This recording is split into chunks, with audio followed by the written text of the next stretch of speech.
அனைவருக்கும் வணக்கம். இன்று நான் தமிழ்நாடு அரசு பணியாளர் தேர்வாணையத்தின் தலைவராக பொறுப்பேற்றிருக்கிறேன்.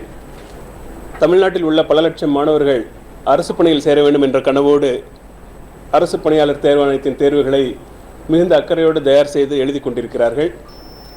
அந்த மாணவர்கள் தங்களுடைய தேர்வுகளை நல்ல விதமாக எழுதும் வகையில் அரசு பணியாளர் தேர்வாணையம் ஒரு கால அட்டவணையை நிர்ணயம் செய்து தேர்வுகளை நடத்தி கொண்டிருக்கிறது. இந்த தேர்வுகள் திறமையாகவும் நேர்மையாகவும் நடத்தப்படுவதை தலைவர் என்ற முறையில் நான் உறுதி செய்வேன். இந்த தேர்வுகளை எழுதிய பின்பு அதனுடைய முடிவுகள் உடனுக்குடன் வர வேண்டும் என்று மாணவர்கள் ஆர்வமாக எதிர்பார்க்கிறார்கள். அதற்கு தக்கபடி இந்த தேர்வுகளின் முடிவுகளும் உடனடியாக வெளியிடுவதற்கு அனைத்து நடவடிக்கைகளையும் நாங்கள் எடுப்போம். மேலும் மாணவர்கள் இந்த தேர்வுகளுடன் பல்வேறு பிற போட்டித் தேர்வுகளையும் எழுதுகிறார்கள்.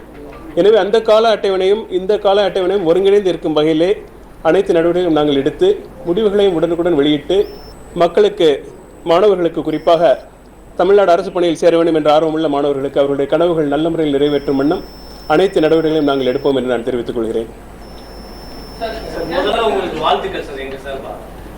தமிழ்நாடு டிஎன்பிசி போஸ்டிங்கை பொறுத்த வரைக்கும் காலத்துக்கு ஏற்ற மாறணும், ஒரு நவீனத்துவம் ஆகணும் அப்படின்னு சொல்லி எதிர்பார்ப்பு இருக்குது.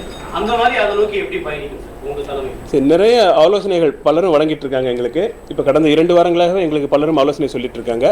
அரசு பணியாளர் தேர்வு என்பது தொடர்ந்து நடந்து கொண்டிருக்கக்கூடிய ஒரு அமைப்பு. இதில் பல ஆண்டுகளாக பல்வேறு முறைகள் முன்னேற்றங்கள் ஏற்படுத்தப்பட்டு நல்லா இப்போ ஸ்டெபிலைஸ் ஆகி இருக்குது. அதனால் இதுலேயும் இன்னும் சிறப்பாக செய்கிறதுக்கு ஏதாவது சஜஷன்ஸ் வருதுன்னா உங்ககிட்ட இருந்து வந்தாலும் சரி, மாணவர்கள்ட்ட இருந்து வந்தாலும் சரி, நாங்கள் அதை வரவேற்போம். அந்த ஆலோசனைகளை நாங்கள் பெற்றுக்கொண்டு அதில் எதை நம்ம செயல்படுத்த முடியுமோ அதெல்லாம் செயல்படுத்துவோம். அப்புறம் இன்னொரு கம்ப்ளைண்ட் வந்து பொதுவா தேர்வு முடிவுகள் ஏற்க சொல்லிட்டீங்க, தேர்வு முடிவுகள் வந்து ரொம்ப தாமதமாகுது. யூபிஎஸ்சி நடத்துற தேர்வுலாம் உடனுக்குடன் முடிவு வந்தாலும் டிஎன்பிஎஸ்சி நடத்துற தேர்வு முடிவு ரொம்ப லேட் ஆகுது, இதனால வந்து ஒரு இன்ட்ரெஸ்ட் இல்லாத போகுது அப்படின்னு தேர்வுகள் கம்ப்ளைண்ட் இருக்கு. இதை நீங்க நிவர்த்தி பண்றேன்னு சொல்லிருக்கீங்க, எப்படி நிவர்த்தி பண்ண போறீங்க? ஏதாவது காலக்கெடு ஏதாவது கொடுக்க போறீங்களா? நிச்சயமா. அதாவது தேர்வு எழுதினப்புறம் அந்த முடிவு வர்றதுங்கிறது விரைவில் வந்தால் தான் மாணவர்கள் அந்த பணியில் சேர்றதா இல்லை வேற அவங்களுக்கு வேலை கிடைச்சிருந்தா அதுக்கு போகிறதான்னு சொல்லிட்டு அவங்க முடிவு பண்ண வேண்டிய ஒரு வாய்ப்பு கிடைக்கும்.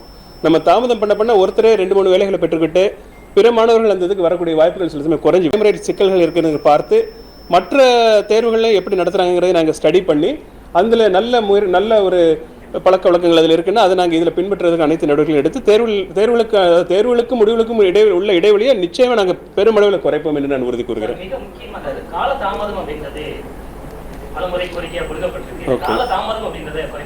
காலதாமதத்தை குறைக்கிறது தான் எங்களுடைய ஃபர்ஸ்ட் ப்ரையாரிட்டி.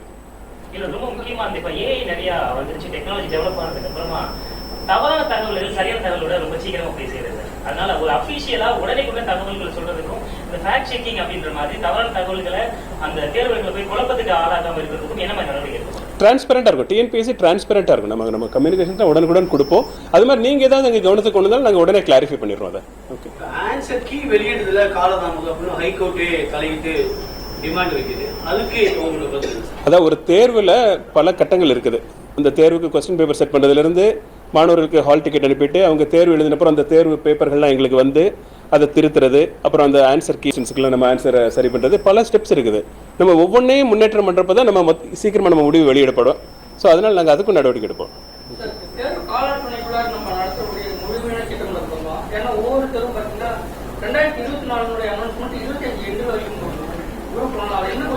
இல்லை, அதாவது நம்ம நோக்கம் என்னென்னா ஒவ்வொரு தேர்வுக்கும் ஒவ்வொரு பணிக்குமே வருடம் பரீட்சை நடத்தணும்.